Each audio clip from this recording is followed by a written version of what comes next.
हुकूमत 26वीं आईनी तरमीम पार्लियामेंट में पेश करने के लिए तैयार। कौमी असम्बली का इजलास कई घंटे ताखीर से शुरू हुआ। वज़ीर आज़म शहबाज शरीफ, मुस्लिम लीग नून के सदर नवाज शरीफ पार्लियामेंट पहुँच गए। मौलाना फजल रहमान, बिलावल भुट्टो और आसिफा भुट्टो जरदारी भी मौजूद हैं।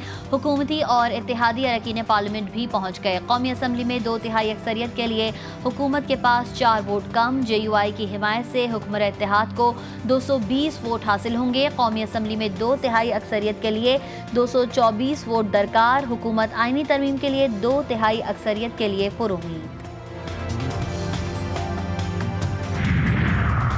जस्टिस काजी फायज ईसा और जस्टिस मंसूर अली शाह दोनों काबिल एहतराम। खुदा के लिए जजेस को मुतनाज़ ना बनाएं। सहाफ़ी के सवाल पर मौलाना फजल रहमान का जवाब। सरबरा JUI ने मीडिया से गुफ्तगू में कहा, पार्लियामान से तरमीम मंजूर कराने आए हैं। मौलाना फजल रहमान से PTI वफ़द की मुलाकात। मौजूदा सियासी सूरत हाल पर गुफ्तगू। मीडिया से गुफ्तगू में बैरिस्टर गौहर ने कहा, कौमी असम्बली इजलास में ज़रूर बैठेंगे, बिल की मुखालफत भी करेंगे। Those who are in favor of the amendment may say aye. Those against it, the amendment say no. I think the ayes have it. The ayes have it. The amendment is adopted unanimously. 26वीं आईनी तरमीम senate से 2/3 अक्सरियत से मंजूर। आईनी तरमीम का bill वफाकी वज़ीर कानून आज़म नज़ीर तारड़ ने पेश किया। 26वीं आईनी तरमीम के हक़ में 65, मुखालफत में 4 वोट डाले गए। हुकूमत के 58, BNP मिंगल के 2 और JUI के 5 वोट शामिल। ऐवान के दरवाजे बंद करके आईनी तरमीम के शेखवार मंजूरी दी गई। PTI, MWM और सुन्नी इत्तेहाद कौंसिल ने वोटिंग का बायकॉट किया।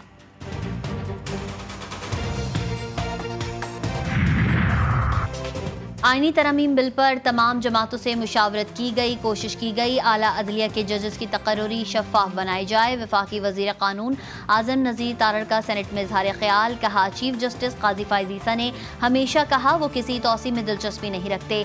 हम बंद दरवाज़ों के पीछे होने वाले फैसलों को नहीं मानते। माजी में अदालतों ने करोड़ों अवाम के मुंतखब वज़राए आज़म को इक़्तिदार से निकाला।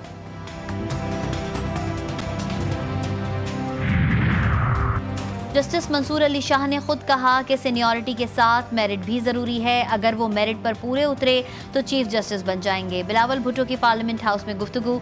कहा, आप सबको 26वीं आईनी तरमीम का दिन मुबारक हो।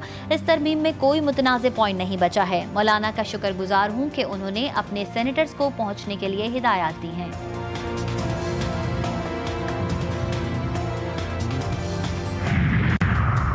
आईनी तरमीम के तहत जजेस की रिटायरमेंट की उम्र 65 बरस ही होगी। आईनी बेंच सुप्रीम कोर्ट के हाजिर सर्विस जजेस में से बनेगा। 12 रुकनी कमेटी 3 सीनियर तरीन जजेस में से चीफ जस्टिस का इंतखाब करेगी। 12 रुकनी कमेटी में हुकूमत और अपोजिशन दोनों की नुमाइंदगी होगी। वफाकी वज़ीर कानून आज़म नज़ीर तारड़ की काबीना इजलास में तरमीम की मंजूरी के बाद ब्रीफिंग। कहा कि पूरी कौम की नज़रें पार्लियामेंट पर हैं। अवाम को बहुत ज़्यादा शिकायत है कि उनके मुकदमात बरसों चलते रहते हैं। वफाकी वज़ीर इत्तलात अता तारड़ ने कहा कि आईनी तरमीम के लिए किसी किस्म की उजलत नहीं दी गई।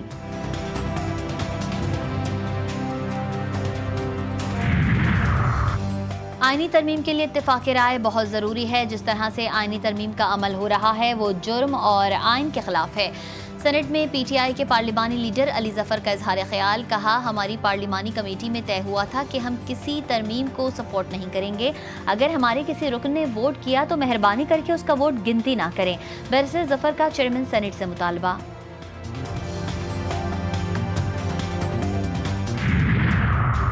जो हम करने जा रहे हैं ये कोई हमला नहीं। पार्लिमानी कमेटी के 10 इजलास हुए, अपोजिशन ने कोई निकात पेश नहीं किए।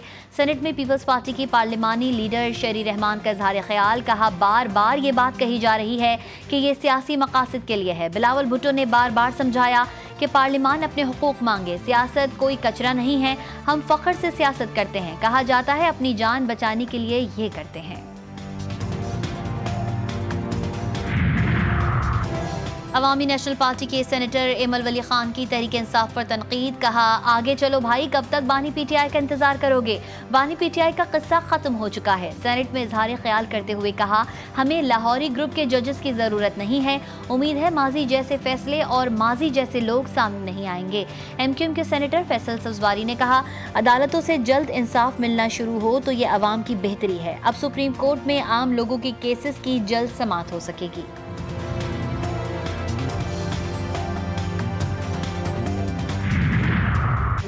इस मुल्क को आज तक किसी ने बचाया है तो इस आइन ने बचाया है। सेनेट में JUI के सेनेटर मौलाना अताउर रहमान का इजहार ख्याल, कहा आज अगर पार्लियामेंट महफूज है तो इस आइन की वजह से है। JUI इस आइनी तरमीम की भरपूर हिमायत करती है। मजलिस वहदतुल मुस्लिमीन के सरबरा अल्लामा राजा नासिर अब्बास ने कहा, ऐसी तरमीम जो आइन का तकद्दुस पामाल कर दे मुनासिब नहीं। अगर PTI साथ नहीं देगी तो ये तरमीम मुतनाज़े हो जाएगी।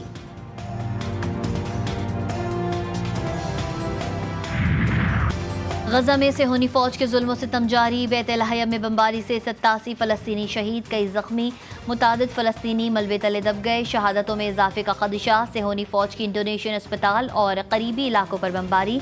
शोहदा की मजमूई तादाद 42,603 हो गई। बैत लहया और जबालिया से सेहोनी फौज ने दर्जनों अफराद को हिरासत में ले लिया। शुमाली गजा में अल-क़स्साम ब्रिगेड की जवाबी कार्रवाइयाँ। हमले में इजरायली फ़ौज के ऑपरेशन का सरबराह कर्नल एहसन डक्सा और 4 सेहोनी फ़ौजी हलाक। मुजाहिदीन ने इजरायली मरकावा टैंक को भी तबाह कर दिया। सेहोनी सदर इसहाक हर्ज़ोग ने एक्स पर कर्नल की हिलाकत पर ताज़ियती पोस्ट करके तस्दीक कर दी।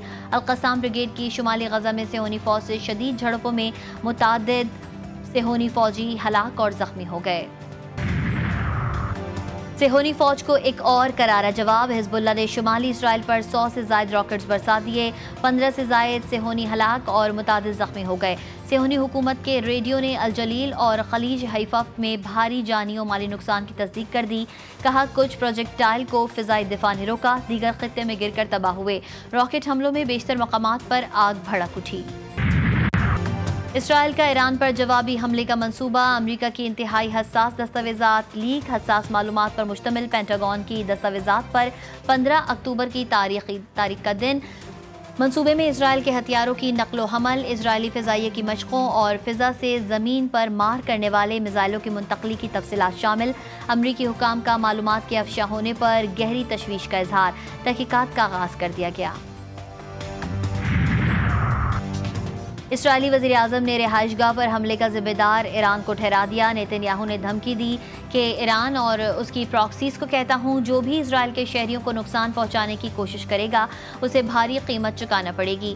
इसराइल के अपोजिशन लीडर ने कहा, हमें ईरान की तेल की तनसीबात पर हमला कर देना चाहिए। अक़वाम मुत्तहिदा में ईरान के मिशन ने हमले में मुलव्विस होने की तरदीद कर दी। अहदाफ का तयन कर लिया, हम पर हमला हुआ तो इजराइल में बमबारी करेंगे। ईरान के वज़ीर ख़ारजा अब्बास अराग़ची ने सेहोनी हुकूमत को खबरदार कर दिया। कहा, ईरान के खिलाफ किसी किस्म की कार्रवाई की सूरत में भरपूर जवाब दिया जाएगा। ईरान पर किसी भी किस्म का हमला रेड लाइन उबूर करने के मुतरादिफ होगा। लाहौर के इलाके चौहंग में गार्ड जल्लाद बन गया। 7 साला बच्चे को गोली मार दी। फहद फार्म हाउस पर दूसरी बार पानी पीने गया तो गार्ड ने गोली चला दी। पुलिस ने कई घंटे बाद मुल्जिम कबीर को गिरफ्तार कर लिया। मुल्जिम के खिलाफ मुकदमा दर्ज कर लिया गया। कनकोट में कच्चे के इलाके में जागिरानी कबाइल में तसादुम, फायरिंग के तबादले में 6 अफराद हलाक, 7 जख्मी। हलाक और जख्मी होने वालों में दोनों ग्रुपों के अफराद शामिल। पुलिस की भारी नफरी पहुंच गई। लाशें और जख्मी अस्पताल मुंतकिल। Women's T20 world cup 2024, New Zealand पहली बार आलमी चैंपियन बन गया। कीवीज ने प्रोटीज को 32 रन से शिकस्त दे दी। जनूबी अफ्रीका विमेंस 159 रन हदफ के जवाब में 9 विकेटों पर 126 रन बना सकी। न्यूजीलैंड ने 5 विकेटों के नुकसान पर 158 रन बनाए थे।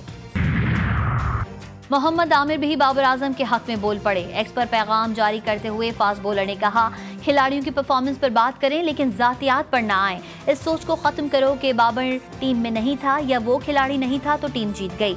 आमिर ने कहा, हम बेहतर हिकमत अमली के साथ खेले और होम ग्राउंड का फ़ायदा उठाया, इसलिए जीत गए।